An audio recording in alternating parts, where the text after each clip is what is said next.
Isang mapagpalang araw sa ating lahat. Iyan ko kayo tumayo para sa ating panalangin. Ginoong Ronald, maaari mo bang pumuno ng panalangin? Amen. Bago kayo magsiupo ay pakiayos muna ang hanin na inyong upuan at pulutin ang mga kapalan sa sahig. Maraming salamat.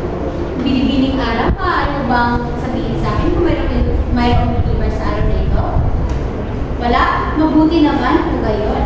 Ngayon, tatanungin ko kayo kung talagang naalala at naunawaan ninyo ang mga paksa nilalakay natin noong nakaraang tagpo. Ano nga iyon? Ara, tama, ito ay tungkol sa salaysay. Ngayon, ano naman ang mga bahagi ng salaysay? Reeds?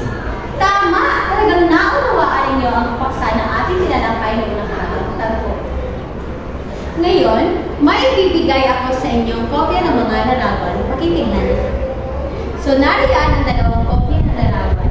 So, nais ko tignan ninyo upang magbigay kayo ng opinion, pahayag patungkol sa mga ito. So, tignan ang unang larawan. Ano ba ang ipinapahiwatig ng larawan? Ara? Tama, ito ay tungkol sa mga pangyayari noong panahon ng Hapon. Ang pangalawang larawan? Cristel? Tama, ito ay isang makata na nasusulat ng kanyang akda. Ngayon, ang mga larawan na aking pinakita ay may kaugnayan sa paksa na tatalakayin natin sa araw na ito. At ito ay panulaan sa panahon ng Hapon. Narito ang mga layunin na kinakailangan natin matugunan sa araw na ito. Una, matutukoy ang iba't ibang elemento na tula sa panahon ng Hapon. Pangalawa, may papahayag ang mahalagang kaisipan na tula batay sa sariling pananaw. At panghuli, makagagawa ng mabisang pagsusuri sa mahalagang pangyayari sa tula batay sa konsepto ng panahon.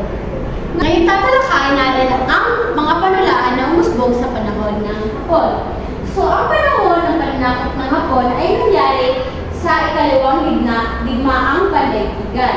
So, dito nagbago ang kanilang panitikan at umunlad ang panulaan ng Pilipinas.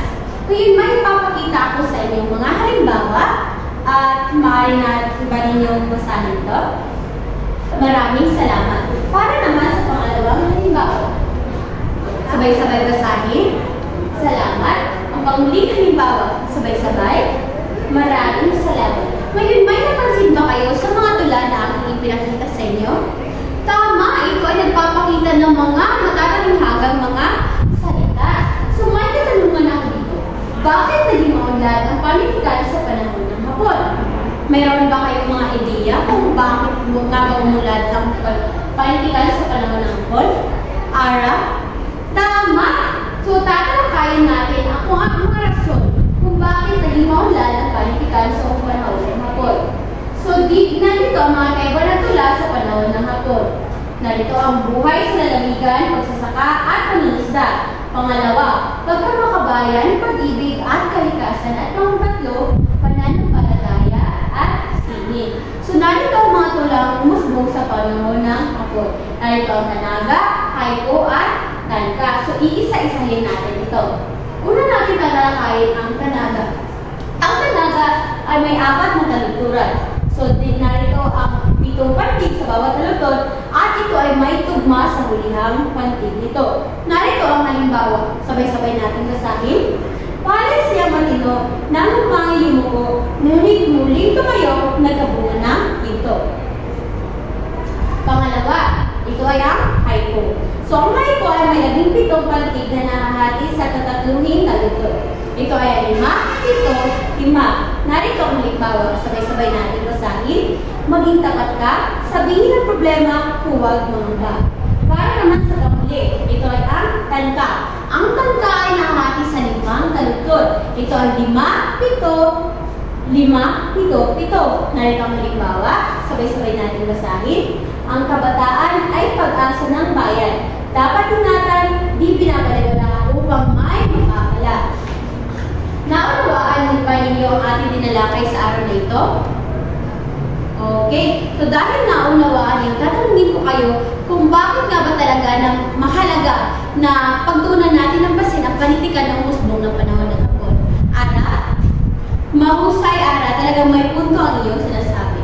So, kinakailangan talaga natin pag-usapan ang panitikan ng umusbong ng panahon ng Hapon kasi dahil ito mga tulang pagmusbong na ito, sa panahon na ito, ay naipapahayag ng ating mga ninuno ang kanilang mga kaisipan, damdamin, noong panahon ng pananakop ng Hapon. So ano nga ang mga paksa na ating tinalakay sa araw na ito? Ito ay ang politikal sa panahon ng Hapon. At ito ay ang tanka, tanaga, at haiku. So may mga katanungan pa ba kayo sa ating paksa? Dahil wala na ay magkakaroon tayo ng isang gawain. So hatiin ang klase sa dalawang pangkat. Susuriin ang bilang ng talutod, pantig, uri at kayma ng tulang bibigay at bibigyan lamang kayo ng 3 minuto para matapos ninyo ang gawain. At pumili ng isang tinatawan para magpresenta ng inyong sagot. 2 minuto ang bibigay para sa presentasyon at isulat ang pangalan sa likurang bahagi. Naunawaan ba ninyo ang panuto? Narito ang pamantayan sa ating gagawing gawain. Kawasuhan, 10 puntos, lalim ng sagot, 10 puntos, kalinawan sa pagsasalita, 20 puntos, at kabuuan, 40 puntos. So magsisimula na ang 3 minuto. Dahil natapos na ang 3 minuto, nakapili na ba kayo ng kinatawan sa pangkat?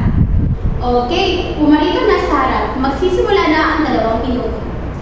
Dahil natapos na ninyo ang inyong presentasyon, ay magkakaroon tayo ng pagtataya. So, kumuha na isang tapat na papel.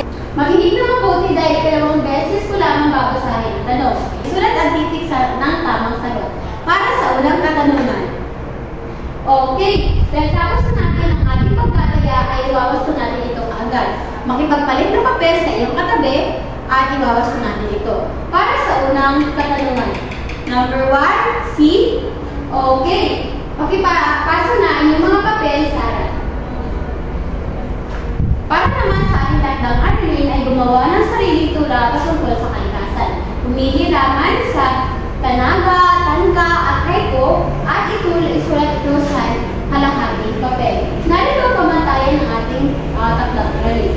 Malikhaing pagsulat, 15 puntos, kaisipan, 20 puntos, matalinghaga, 5 puntos, at kabuuan, 50 puntos. Wala naman kayong katanungan para sa ating takdang aralin? Kung wala na, ay makikita na lang tayo sa susunod na tatlo. Maraming salamat at